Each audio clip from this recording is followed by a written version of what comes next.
Hello दोस्तों, नमस्कार। आशा करते हैं कि आपकी तैयारी शानदार चल रही है। तो फाइनली रीट मेंस के लिए नोटिफिकेशन आ गया है, साथ ही सिलेबस भी आ गया है। तैयारी आपकी बूस्ट हो गई होगी क्योंकि नोटिफिकेशन आते ही व्यक्ति के मन में एक अलग उत्साह जागृत हो जाता है। तो तैयारी का स्तर आपने बढ़ा लिया होगा।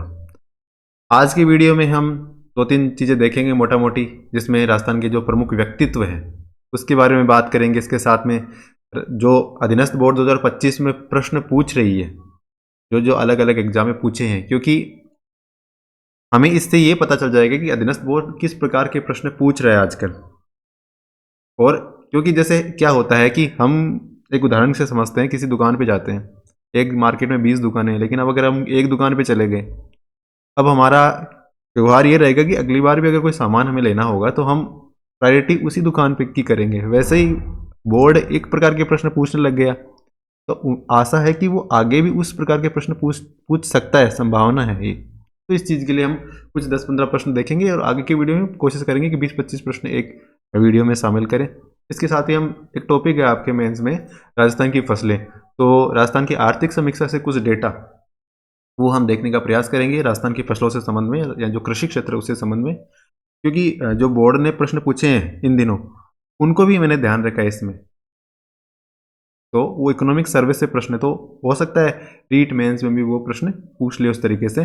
बाकी हम फसलों के टॉपिक को भी 3-4 वीडियो में इस तरीके से करेंगे कि ये टॉपिक अपना क्लियर हो जाए और उससे बाहर प्रश्न ना जाए। इसमें फैक्चुअल चीज़ें भी होगी, जो वोलाटाइल चीज़ें हैं जो बदलती रह रही है वो भी होगी। चलिए शुरू करते ही बिना देर किए। सबसे पहले हम राजस्थान के प्रमुख व्यक्तित्वों को देखेंगे। देखो, निहाल चंद जी हमारे सामने हैं। निहाल चंद आपको नाम से पता चल जाता है, किशनगढ़ चित्रकला शैली से संबंधित है ये। और किशनगढ़ चित्रकला शैली को एक अलग ही लेवल पे इन्होंने पहुंचाया था। हाँ, तो सावंत सिंह है, नागरीदास है किशनगढ़ के शासक, उनके दरबार दरबार में ये थे। और इन्होंने एक जो रचना बनाई है बनी ठनी की, वो तो सर्वप्रसिद्ध है। तो इसमें आपको कहीं भी कोई डाउट नहीं है। अब बनी ठनी उन्होंने बनाई है, उसको भारतीय मोनालिसा कहा जाता है। तो मोनालिसा एक पूरे विश्व में प्रसिद्ध बड़ी पेंटिंग है, और बनी ठनी को भारतीय मोनालिसा के रूप में जाना गया है।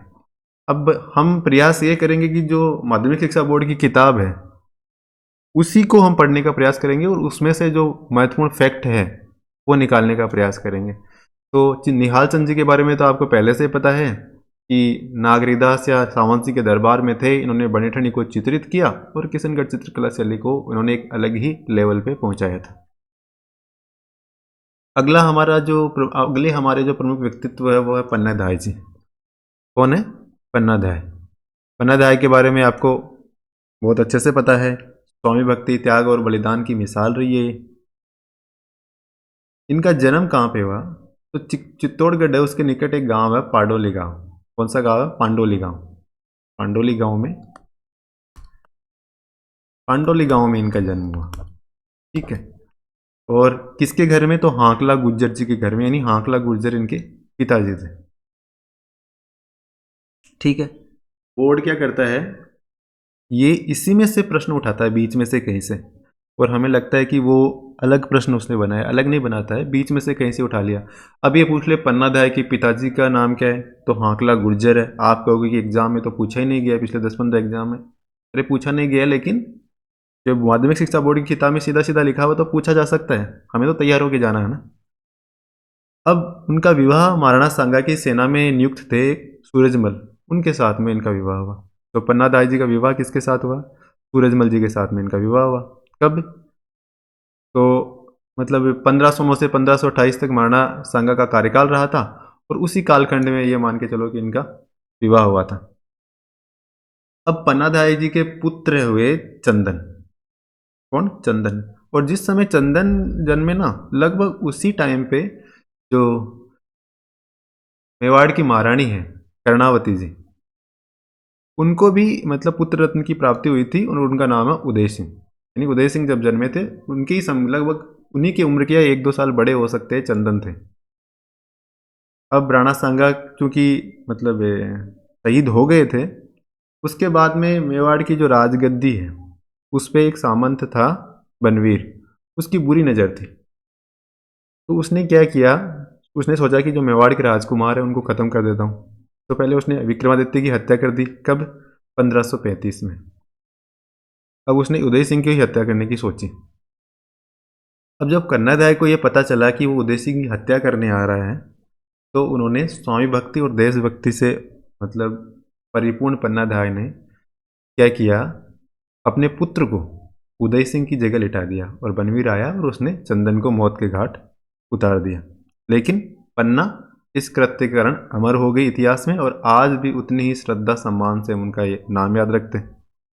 अब इसमें जो फैक्ट हमारे सामने निकल के आ रहे हैं, तो एक तो जो सामंत था जिसने मतलब हत्या करने का प्रयास किया, वो उसका नाम बनवीर था। उदय सिंह जी की माता जी का नाम क्या है? कर्णावती। क्या नाम है? कर्णावती। और और इनका विवाह किसके साथ हुआ था पन्नादाय का? सूरजमल जी के साथ में। किसके साथ में हुआ? सूरजमल जी के साथ में विवाह। और इनका गांव का नाम क्या है? तो पांडोली। और इनके पिताजी का नाम हांकला गुर्जर। ठीक है, पन्नादाय जी का गांव पांडोली, पिताजी का नाम हांकला गुर्जर, विवाह सूरजमल जी के साथ में। उदय सिंह जी के माता जी का नाम कर्णावर्ती था, पन्नादाय के पुत्र का नाम चंदन था। और 1535 में बनवीर नामक सामंत ने चंदन की हत्या कर दी थी। कोशिश की उसने किसकी हत्या करने की? उदय सिंह की हत्या करने की। ठीक है, तो पन्नादाय जी इसके साथ ही इतिहास में अमर हो गए, और आज भी उतना ही पन्नादाय का नाम हमारे सामने आता है तो उनके सम्मान में हमारा जो हृदय है, सर है, स्वतः ही झुक जाता है। किसी प्रकार की प्रेशर डालने की जरूरत नहीं है। मतलब पन्नादाय का जो नाम हमारे हम लेते हैं, किस प्रकार से वो सम्मान श्रद्धा उत्पन्न होती है, वो आप फील कर सकते हो। अगले व्यक्तित्व की तरफ चले तो देखो गोरादाय। तो जिस प्रकार से मेवाड़ में पन्नादाय है, मेवाड़ में गोरादाय है। अब गोरादाय ने क्या किया, जिस प्रकार से मतलब उदय सिंह को बचाया था पन्नादाय ने, वैसे ही अजीत सिंह है ना, मारवाड़ का राजकुमार, उसको गोरादाय जी ने बचाया।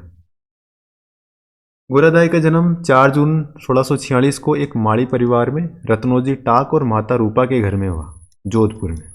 तो देखो 1646 को गोरादाय जी का जन्म हुआ। कहाँ पे? जोधपुर में। इनके पिताजी का नाम रत्नोजी टाक और माता का नाम रूपा देवी, रूपा। ठीक है। अच्छा, अब गोरादाय का जो विवाह हुआ था वो मनोहर गोपी बढ़ावत जी के साथ हुआ। किसके साथ में हुआ? मनोहर गोपी बढ़ावत। ठीक है। अब 1678 में क्या हुआ, जोधपुर के जो महाराजा थे जसवंत सिंह, उनकी मृत्यु हो गई। कहाँ पे? जमरूद में। कहाँ पे हुई मृत्यु? हाँ, जसवंत सिंह की जमरूद में। और जमरूद कहाँ पड़ता है? जमरूद अफगानिस्तान में। कहाँ पे? अफगानिस्तान में। ठीक है, वहाँ पे जसवंत सिंह की मृत्यु हो गई। अब जसवंत सिंह की मृत्यु हो गई, उसके बाद में जो औरंगजेब है उसने जो जसवंत सिंह के परिवार को कहा कि दिल्ली आ जाओ। अब दुर्गादास एक सामंत थे मारवाड़ के, उनको लगा कि औरंगजेब के इरादे ठीक नहीं है, तो उन्होंने सोचा कि अजीत सिंह को मैं बचाने की कोशिश करी उन्होंने। तो वो वहाँ पे चले गए थे और उनको अब वहाँ से वापस निकाल के लाना था। तो इसके लिए उन्होंने क्या किया, दुर्गादास ने मेवाड़ के कुछ अन्य सामंतों को, अन्य अपने साथियों को लिया, साथ में ये गोराधाई को भी लिया। अब गोराधाई वहाँ पे गई उस किले के अंदर और अपने पुत्र को वहाँ पे उस टोकरे में रखा और अजीत सिंह उसको उठा के ले आए। बाहर लाके उन वहाँ पे कोई मुकंदास खींची करके थे, उनको अजीत सिंह को सुपुर्द कर दिया, जो सपेरे के भेष में वहाँ आए थे। तो कहने का मतलब क्या हो गया, गोराधाई ने अजीत सिंह को बचाने के लिए अपने पुत्र को वहाँ पे छोड़ दिया था, और अब उनके साथ में कितना गलत हुआ, उनको मार दिया गया होगा। तो जिस प्रकार से पन्नाधाय ने अपने पुत्र चंदन को मतलब शहीद किया था, उसी प्रकार से गोराधाय ने भी अपने पुत्र की बलि देके अजीत सिंह को बचाया। ठीक है, तो गोराधाय वाले इस कंटेंट से हमें क्या क्या निकल के आता है। 1646 में तो उनका जन्म हुआ माली परिवार में, पिताजी रत्नोजी टाक थे और माता रूपा देवी थी। दूसरा, इनका विवाह मनोहर गोपी बढ़ावत के साथ में हुआ। और जोधपुर के महाराजा जसवंत सिंह की मृत्यु हो गई थी 1678 में। कब हुई? 1678 में। और दूसरा प्रश्न ये हो सकता है कि कहाँ पे इनकी मृत्यु हुई? तो जमरूद में। जमरूद कहाँ पड़ता है? अफगानिस्तान में। उसके बाद में अजीत सिंह को बचाने के लिए दुर्गादास ने एक टेक्निक लगाई और गोराधाय वहाँ पे गए, अपने पुत्र को वहाँ पे सुलाया और अजीत सिंह को लेके बाहर आ गए। बाहर आके उन्होंने मुकंदास खींची को मतलब अजीत सिंह को सुपुर्द कर दिया। अब देखो गोराधाय का ये जो इतना शानदार ऐतिहासिक कार्य है, तो जोधपुर का राष्ट्रीय गीत है धूसा। क्या नाम है? धूसा। धूसा जोधपुर में गाया जाता है, यानी धूसा है। धूसा किसे कहते हैं? धूसा क्या है? धूसा एक प्रकार से राष्ट्रीय गीत है जो जोधपुर रियासत है ना उसका। और उस धूसा गीत के अंदर ही गोराधाय का वर्णन भी आता है, यानी उनकी वीरता का भी, उनकी उनकी मतलब उनके त्याग को भी इसमें शामिल किया जाता है। ठीक है, तो एग्जाम में प्रश्न ये बन सकता है कि धूसा क्या है। और ऑप्शन होंगे पुराने कपड़े, सामंतों को दी जाने वाली सहायता, जोधपुर राज्य का राज्य गीत और विवाह का एक संस्कार। तो आपका क्या उत्तर होगा? जोधपुर का राज्य गीत होगा और उसमें गोराधाय का उल्लेख मिलता है। ठीक है, अब जोधपुर में 6 खंभों की छतरी है, वो भी गोराधाय जी की स्मृति में बनाई गई है। इसका निर्माण 1711 में करवाया गया था। तो गोराधाय जी की छतरी का निर्माण 1711 में, ये 6 खंभों की है। कितने खंभों की है? 6 खंभों की है। ठीक है, और जोधपुर में गोराधाय नाम से एक बावड़ी भी है। एक बावड़ी भी जोधपुर के अंदर है गोराधाय जी के नाम से। क्लियर हो गया? अभी आपको थोड़ा बहुत बोरिंग लग सकता है क्योंकि जैसे हम ये फैक्ट जो है, अभी आगे जो प्रश्न आएंगे या फिर जो फसलों से संबंधित डेटा आएगा वो आपको इंटरेस्टिंग लगेगा। अब ये कंटेंट आपको वैसे अधिकतर 70 80 90% पता है, थोड़ा सा एक आधा टॉप पॉइंट होगा जो आपको नहीं पता होगा। अब आपको पढ़ना कैसे है इसमें? आप ये मान के चलो कि इस कंटेंट पे आप दोबारा नहीं आने वाले हो। अब जो भी याद करना ना अभी कर लो, चाहे वीडियो को पॉज करके ही कर लो। ठीक है, क्योंकि अब बहुत कम दिन बचे हैं और एक ही कंटेंट पे आप 10 बार नहीं आ सकते। तो इसमें से कोई लाइन नहीं छूटनी चाहिए कम से कम, ये ध्यान रखो। ठीक है, गौरीबाई। गौरीबाई ये डूंगरपुर के नागर ब्राह्मण परिवार में जन्मी। ठीक है, किसमें जन्मी? नागर ब्राह्मण परिवार में। कृष्ण भक्त थी, कवियत्री भी थी और इनको वागड़ की मीरा भी कहते हैं। तो वागड़ की मीरा किसे कहते हैं? वागड़ की मीरा। वागड़ की मीरा किसे कहते हैं? तो गौरी बाई को कहते हैं। किसे कहते हैं? गौरी बाई। वागड़ की मीरा। ठीक है, अब जोधपुर के महारावल थे शिव सिंह, सॉरी डूंगरपुर के महारावल थे शिव सिंह जी। उन्होंने गौरीबाई के लिए 1829 में बाल मुकुंद मंदिर का निर्माण करवाया। अब देखो क्या क्या पॉइंट बनेंगे। अब ये लाइन आपको एग्जैक्ट पता होना चाहिए। बाल मुकुंद मंदिर का निर्माण किसने करवाया? शिव सिंह ने करवाया, डूंगरपुर के महारावल थे। बाल मुकुंद मंदिर कहाँ पे है? डूंगरपुर में है। कब करवाया? 1829 में करवाया। किसके लिए करवाया? तो गौरीबाई के लिए। क्लियर है ना? तो शिव सिंह, गौरीबाई, 1829 और डूंगरपुर। क्लियर है? वागड़ की मीरा, गौरीबाई। गौरीबाई कौन है? वागड़ की मीरा। कौन है? वागड़ की मीरा के नाम से इनको जाना जाता है, क्योंकि जिस प्रकार से मीराबाई कृष्ण भक्ति में लीन थी उसी प्रकार गौरीबाई भी थे, और लेकिन ये डूंगरपुर से संबंधित है इसलिए इनको वागड़ की मीरा के नाम से जाना जाता है। अब जैसा कि हमने जो ऊपर देखा कि गोराधाय ने किस प्रकार से मतलब अजीत सिंह को बचाया था, उसमें जो प्रमुख एक कैरेक्टर थे दुर्गादास राठौड़, इनका प्रमुख योगदान था। अजीत सिंह को बचाने में सबसे बड़ा योगदान दुर्गादास राठौड़ का था, यानी सारी जो प्लानिंग थी वो सारा इन्हीं का था। ये जसवंत सिंह के दरबार में थे मंत्री आस्करण, उनके ये पुत्र थे, यानी दुर्गादास राठौड़ के पिताजी का नाम क्या है? आस्करण। ठीक है, प्रश्न आ सकता है। जन्म इनका 13 अगस्त 1638 को हुआ, यानी 15 अगस्त से 2 दिन पहले, यानी 13 अगस्त और 1638। जसवंत सिंह की सेना में ये भी रहे और जब जोधपुर खालसा हो गया उसके बाद में अजीत सिंह की रक्षा के लिए मुगल सम्राट औरंगजेब उसके साथ लगातार संघर्ष किया और इन्होंने एक संघ का निर्माण किया था, राठौड़ सिसोदिया संघ। इसे संघर्ष औरंगजेब से संघर्ष करने के लिए। तो राठौड़ सिसोदिया संघ का निर्माण किसने किया? दुर्गादास ने किया। किसने किया? राठौड़ सिसोदिया संघ का निर्माण दुर्गादास ने किया था।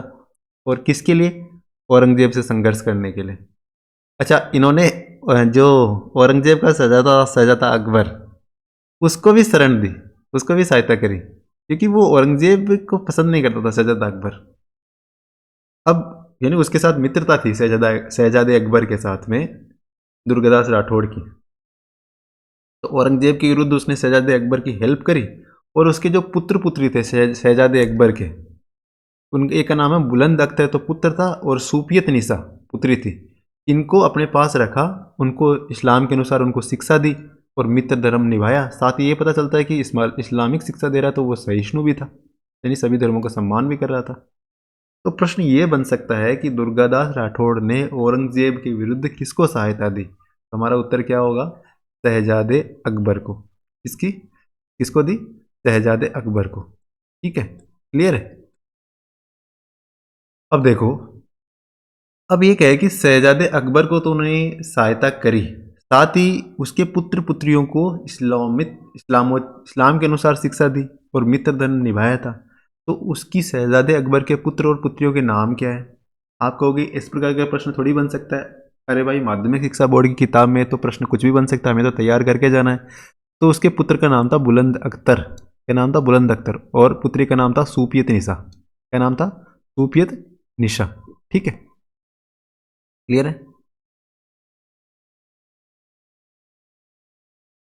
और उनकी मृत्यु, दुर्गादास राठौड़ की मृत्यु कहाँ पे हुई थी? उज्जैन में। कब? 22 नवंबर 1718 को। ठीक है, 22 नवंबर 1718 को उज्जैन में मृत्यु हुई। अब देखो, राजस्थान में नहीं हो रही है, दुर्गादास राठौड़ की मृत्यु हो रही है उज्जैन में। कहाँ पे? उज्जैन में। कब? 1718 में। साल तो कम से कम आपको याद रखना है। अगले हमारे जो करेक्टर है, व्यक्तित्व है, वो है दुर्सा आडा। दुर्सा आडा जी, दुर्सा आडा जी अकबर के समकालिक थे। किसके समकालिक थे? अकबर के समकालिक। महाराणा प्रताप भी उसी समय थे, राव चंद्रसेन भी उसी समय थे। तो इन्होंने महाराणा प्रताप और राव चंद्रसेन की जो देश प्रेम की भावना ना, उसका यश गान किया खूब। इसने? दुर्साडा ने। इनकी जो रचनाएं एग्जाम में पूछी जाती है, बहुत बार पूछी गई है, इस बार भी पूछी जा सकती है, आपको याद भी है, लेकिन एक बार फिर से देख लेते हैं। विरुद्ध चैतरी। एक तो विरुद्ध चैतरी, क्या नाम है? विरुद्ध चैतरी। विरुद्ध चैतरी। ठीक है। एक है किरतार बावनी। किरतार बावनी क्या है? किरतार बावनी। एक है वीरमदेव सोलंकीरा दूहा। वीरमदेव सोलंकीरा दूहा।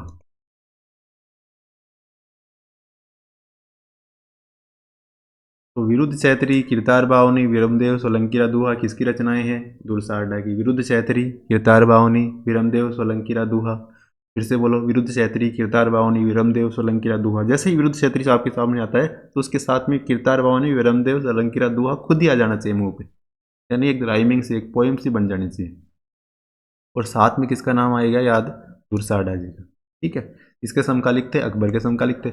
महाराणा प्रताप और चंद्रसेन दोनों ने अकबर के विरुद्ध संघर्ष किया था, तो दुर्साडा जी उनको पसंद करते थे। उनकी मतलब जो देश प्रेम की भावना, उसके बारे में अपनी किताबों में वर्णन करते थे।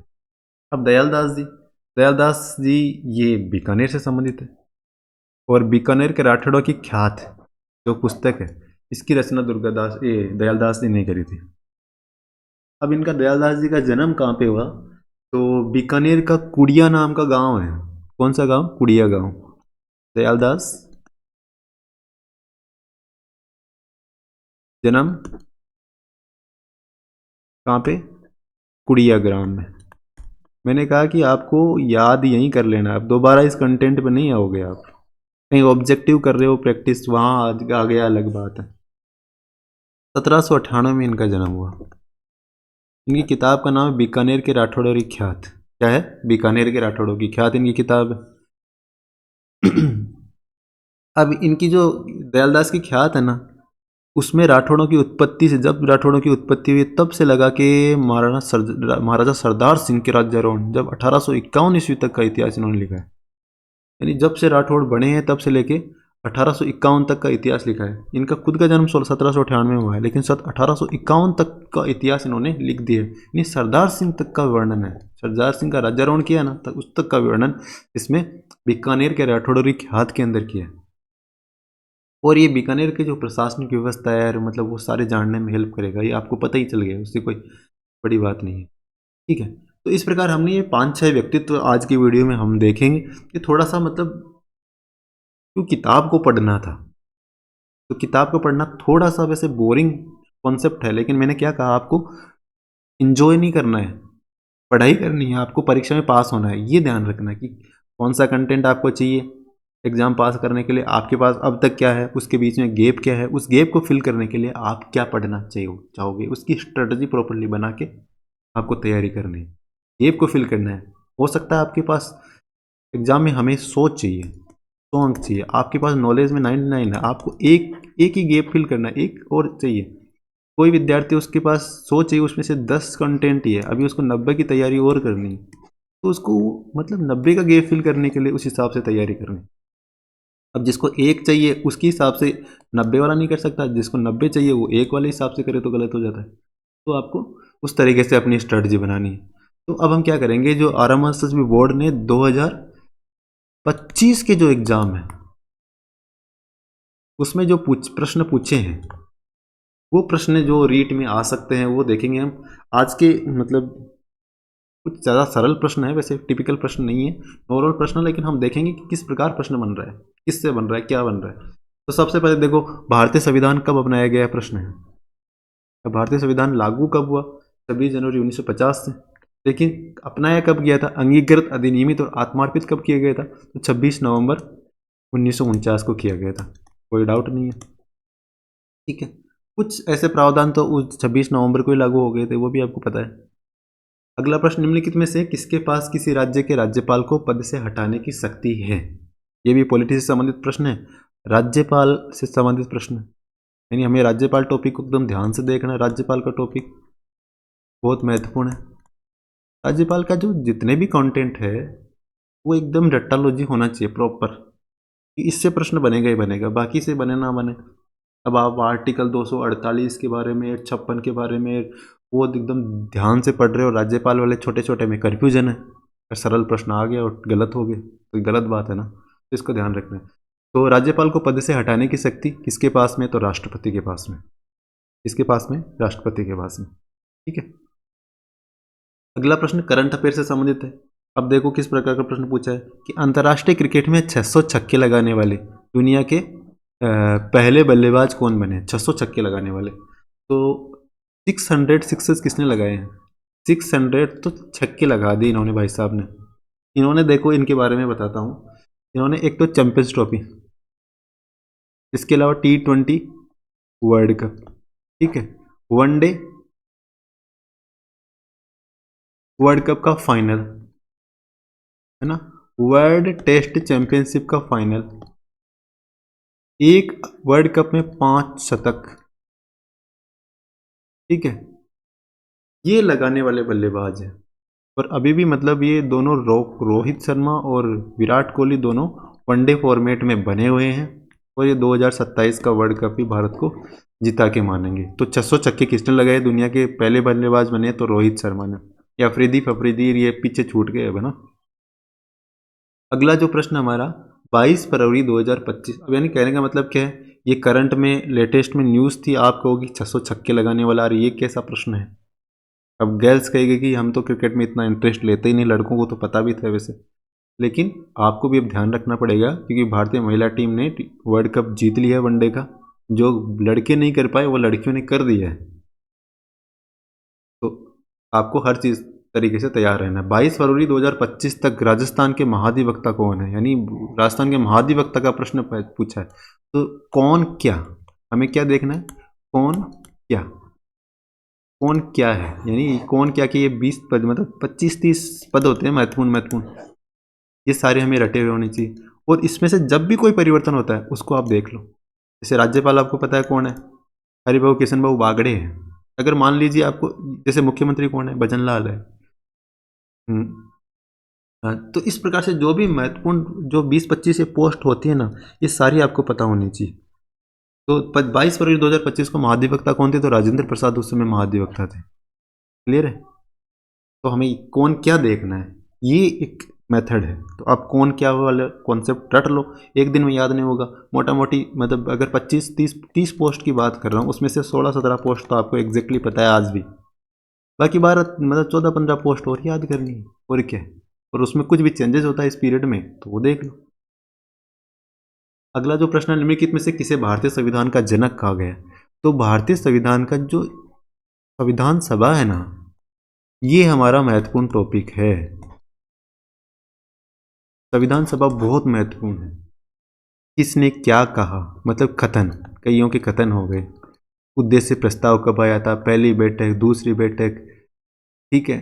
इसके बाद में तो ये संविधान सभा के ये मतलब 2 पेज के नोट्स होंगे, 2 पेज के नोट्स होंगे। ये आप नोट्स, ये पेज कंठस्थ कर लो आप, ये एग्जाम में प्रश्न आता ही है। अब 90% लोग सही करके आएंगे, पर आप उनमें से ही रहना कि 90%, ना कि 10% गलत करने वालों में से।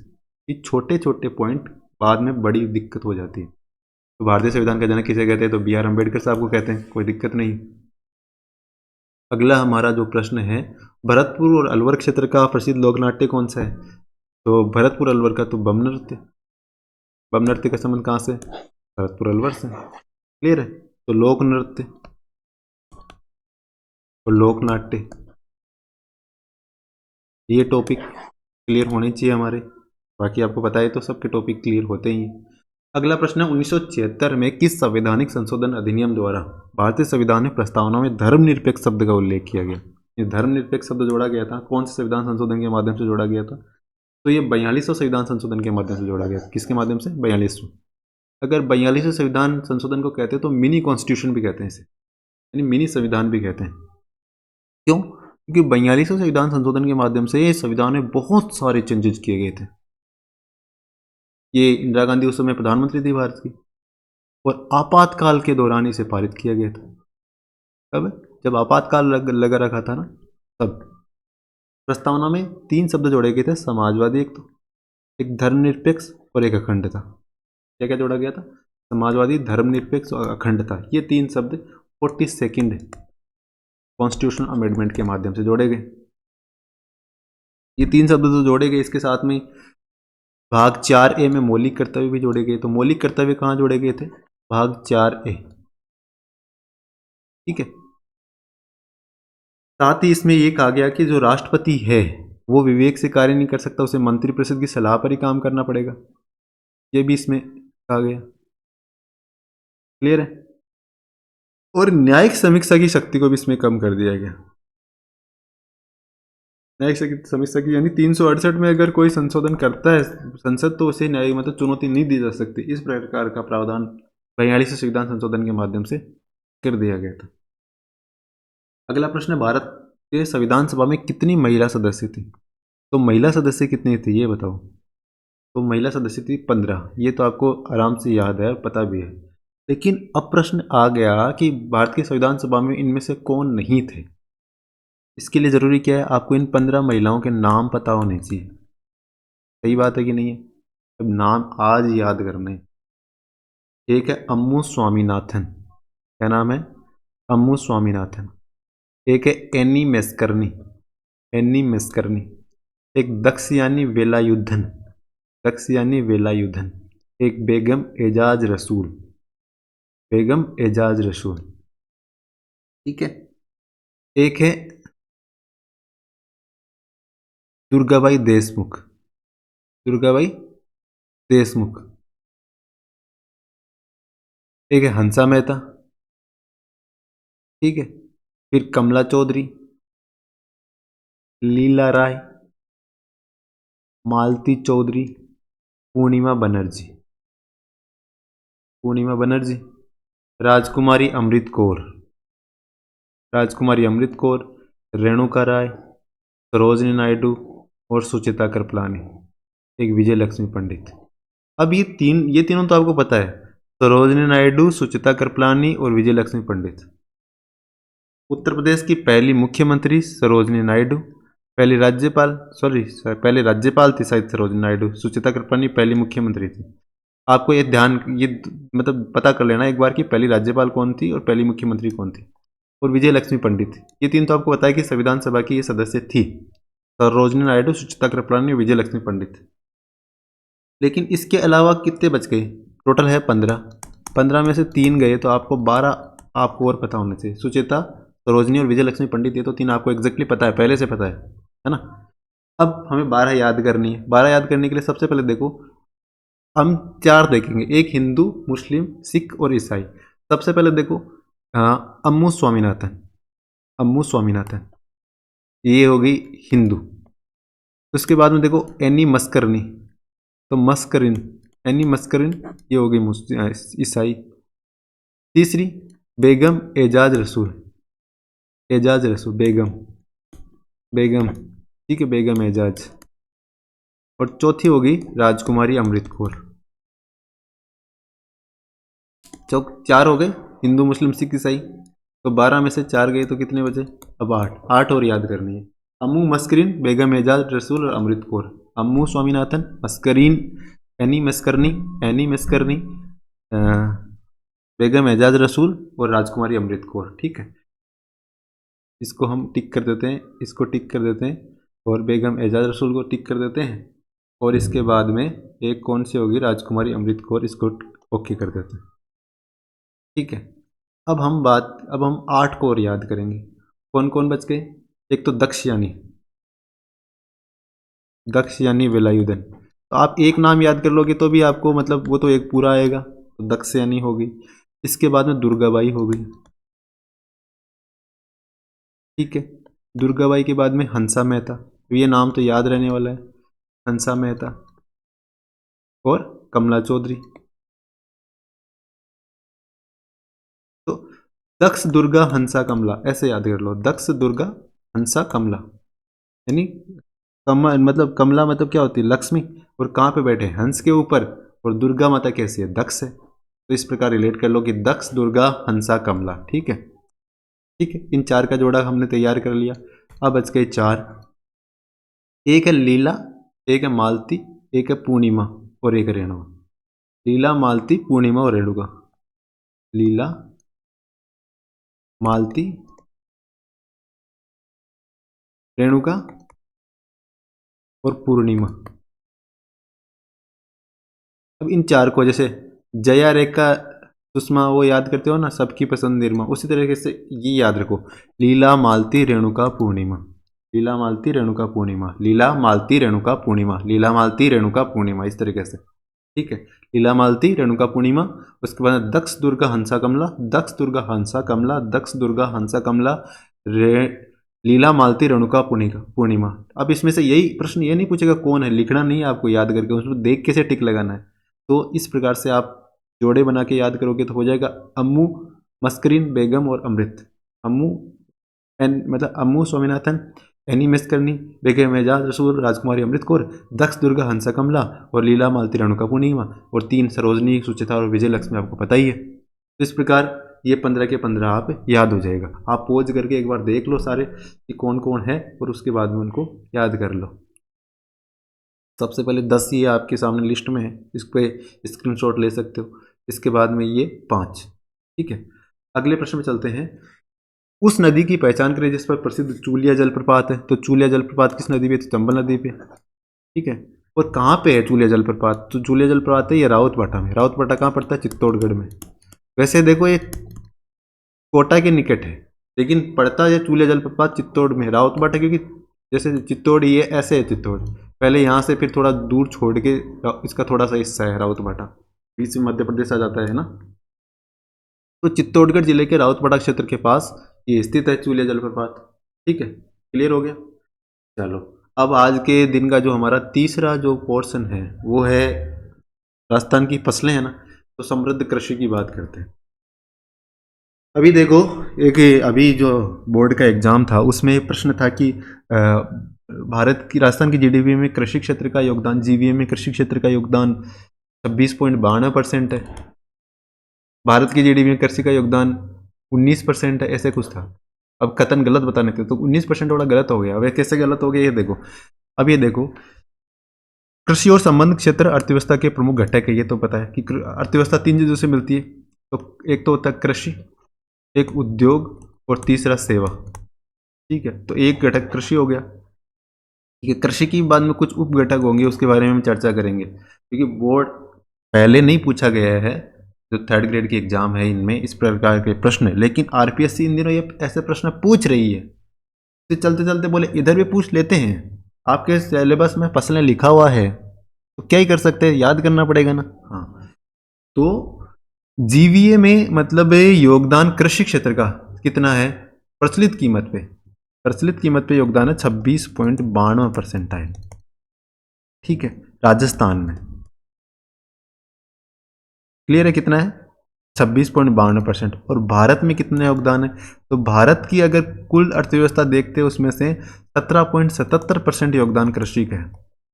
कहने का मतलब क्या हो गया, ओवरऑल इकोनॉमी, भारत की इकोनॉमी में कृषि का योगदान कम है और राजस्थान में कृषि का योगदान, राजस्थान की इकोनॉमी में कृषि का योगदान ज़्यादा है। बिल्कुल सही बात है। ठीक है, क्लियर हो गई ये बात। ठीक, अब हम राजस्थान की जो प्रमुख फसलें हैं उसको हम देखेंगे कि कौन सी फसल है, कितना मतलब उसका योगदान है।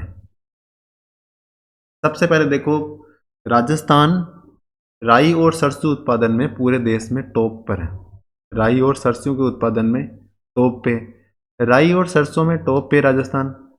ठीक है, 2 नंबर पे यूपी है और 3 पे एमपी है।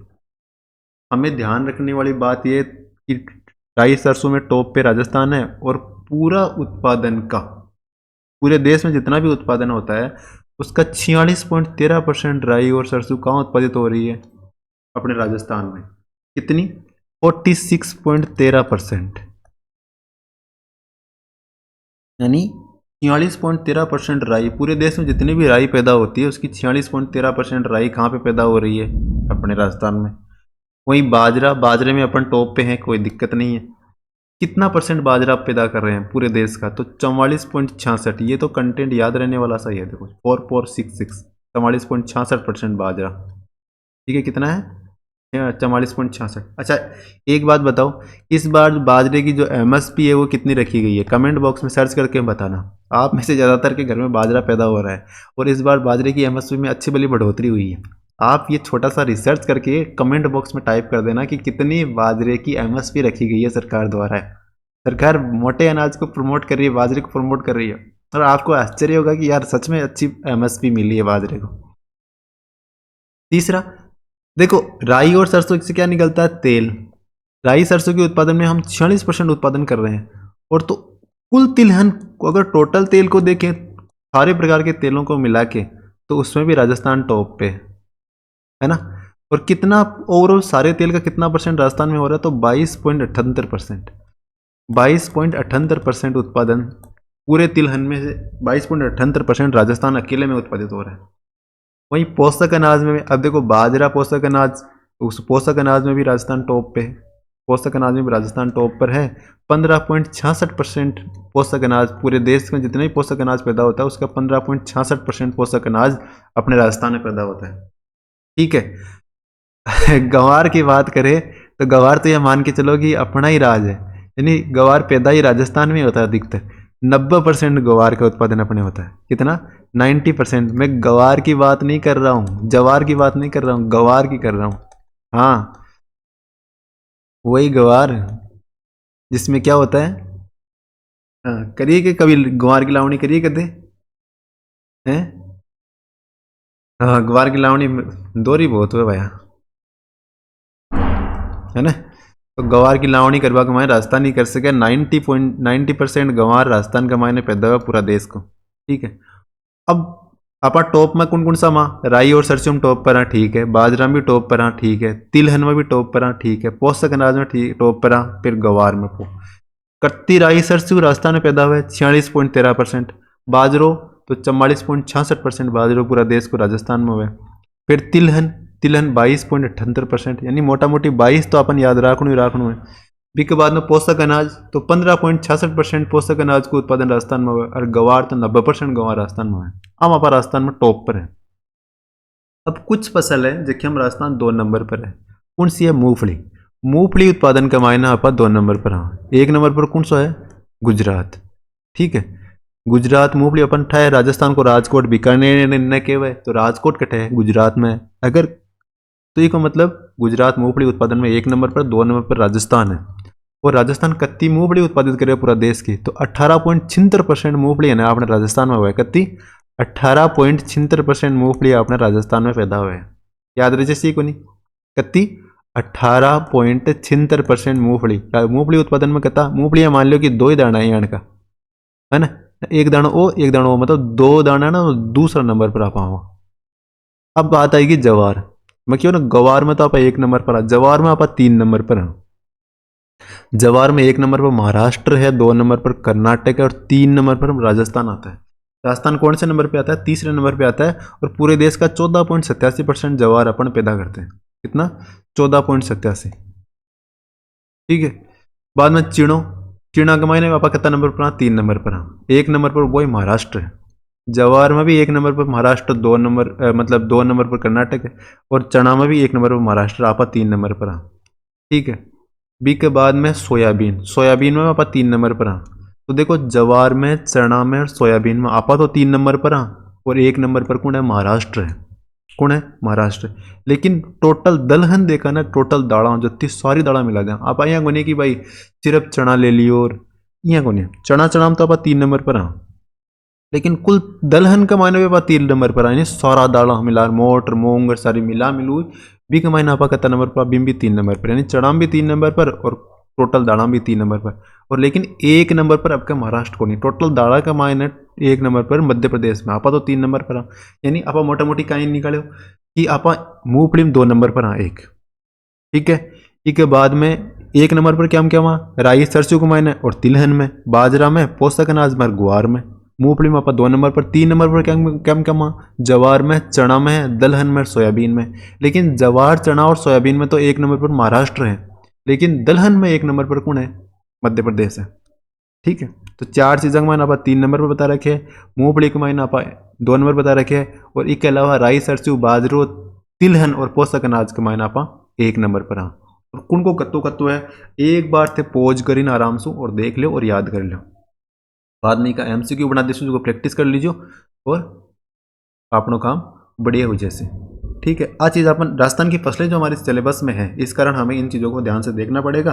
और मैं इसलिए डर रहा हूँ कि बोर्ड पूछ सकता है, तो हमें तैयार होके जाना। बाकी ये पीछे नहीं पूछा गया है, मोटा मोटी जो प्रश्न सहज प्रश्न, सरल प्रश्न फसलों से पूछे गए हैं, लेकिन इस बार पूछ सकता है, ये तैयार होके चलना है अपन को।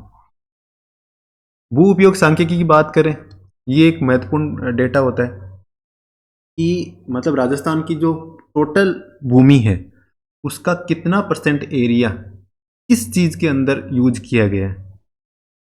तो देखो सबसे ज्यादा तो है शुद्ध बोया गया क्षेत्र। 2023 भू उपयोग सांख्यिकी 2023-24 के डेटा है, उसके अनुसार ये शुद्ध बोया गया क्षेत्र है। कितना है शुद्ध बोया क्षेत्र? 53.10, 53.342 लाख हेक्टेयर अपना एरिया है, उसका 53.10% एरिया है ना, ये क्या शुद्ध बोया गया क्षेत्र है, यानी इतना तो हमने बोया है।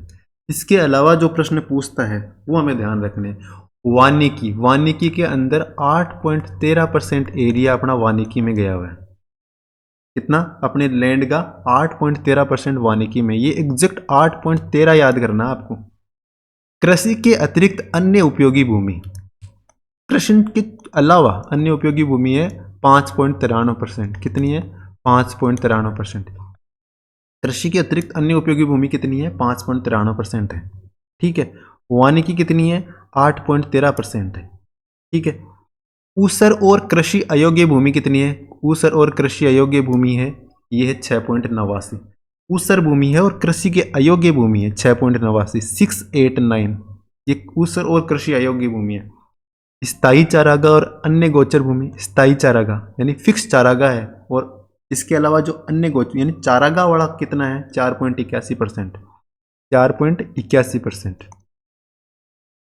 ऊसर और कृषि अयोग्य भूमि कितनी है? 6.89%। ठीक है। वृक्षों के झुंड और बाग कितने हैं? तो वृक्षों के झुंड और बाग है 0.11%।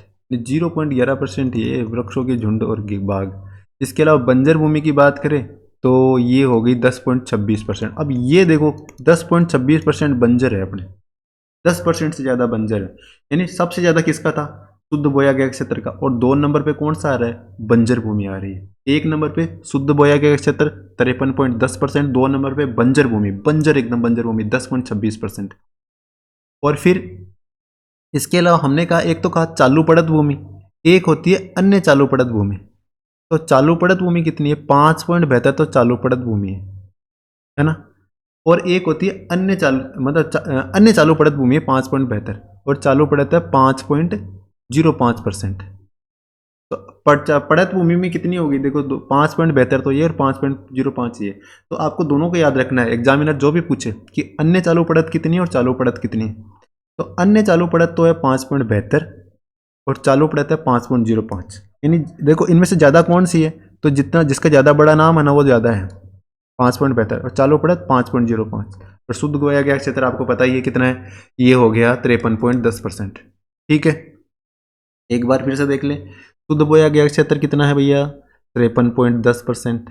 ठीक है, वानिकी में 8.13, वानिकी 8.13। ठीक है, अब बताओ कृषि के अतिरिक्त अन्य उपयोगी भूमि कितनी है? 5.93। चलो ठीक है, बंजर भूमि कितनी है बताओ?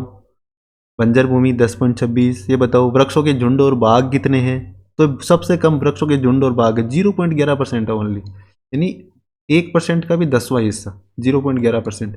शुद्ध बोया गया क्षेत्र कितना है? 53.10%। चालू पड़त और अन्य चालू पड़त में ज्यादा कौन सी है? तो अन्य चालू पड़त कितनी है? 5.72। ऊसर और कृषि अयोग्य भूमि कितनी है? 6.89। और चालू पड़त कितनी है? 5.05, 5.05%। ठीक है, एक बार इसको पॉज करके आपने देख लेना है इसको। बाकी आशा करते हैं कि आज का, इसके अलावा चलो थोड़ा सा एक छोटा सा कॉन्सेप्ट और रह गया कि जैसे हमने कहा कि जीवीए के अंदर है ना, राजस्थान के मतलब टोटल इंडिया का जो जीवी है उसमें कृषि क्षेत्र का योगदान कितना बताया? 26.92% है, 26.92% है ना कृषि क्षेत्र का। यानी टोटल जीवीए में राजस्थान की जो जीवीए उसमें 26.92% तो कृषि है। अब कहे कि कृषि को बांटो आप, कृषि तो कृषि 4 से बनती है, 4 चीजों से। एक तो फसलों के उत्पादन, एक पशुधन, एक वानिकी और एक मत्स्य पालन। इन चारों को जोड़ोगे ना तो क्या आएगा? इनका जोड़ के आएगा कृषि। अब राजस्थान में एक इंटरेस्टिंग बात देखो, ये बताओ कि मतलब ज्यादा कमाई फसल से होती है कि पशुधन से होती है? राजस्थान के मामले में अलग है, पशुधन ज्यादा योगदान दे रहे हैं, 46.77% योगदान पशुधन का है। हम प्रचलित कीमत पे बात कर रहे हैं, ठीक है ना, किस पे? प्रचलित पे, कीमतों पे। तो पशुधन का योगदान कितना है भाई? पशुधन का योगदान है 46.77%। कितना है? 46.77। 2 नंबर पे आता है फसल, फसल का योगदान कितना है? 46.17। दोनों 46 है, लेकिन ये 46.77 है, ये 46.17 है। लास्ट में इसके भी साथ है, इसके भी साथ है, लेकिन इस 7 का क्या कर देना आपको? 1 कर देना है, तो ये याद रह जाएगा। इसके बाद 3 नंबर पे आता है वानिकी, वानिकी का योगदान कितना है? 6.56%। कितना है? 6.56। और फिर आता है मत्स्य यानी मछली पालन, इसका आता है 0.51। अब देखो राजस्थान के पास में कोई समुद्र तट नहीं है, इसके बावजूद भी मत्स्य पालन में हम तरक्की कर रहे हैं, वृद्धि कर रहे हैं, क्योंकि राजस्थान सरकार मत्स्य पालन को प्रमोट कर रही है, वानिकी को प्रमोट कर रही है। तो वानिकी का योगदान 6.56। देखो टोटल कृषि क्षेत्र का योगदान जीडीपी में कितना है? 26.92%। ठीक है, ये एग्रीकल्चर का ओवरऑल।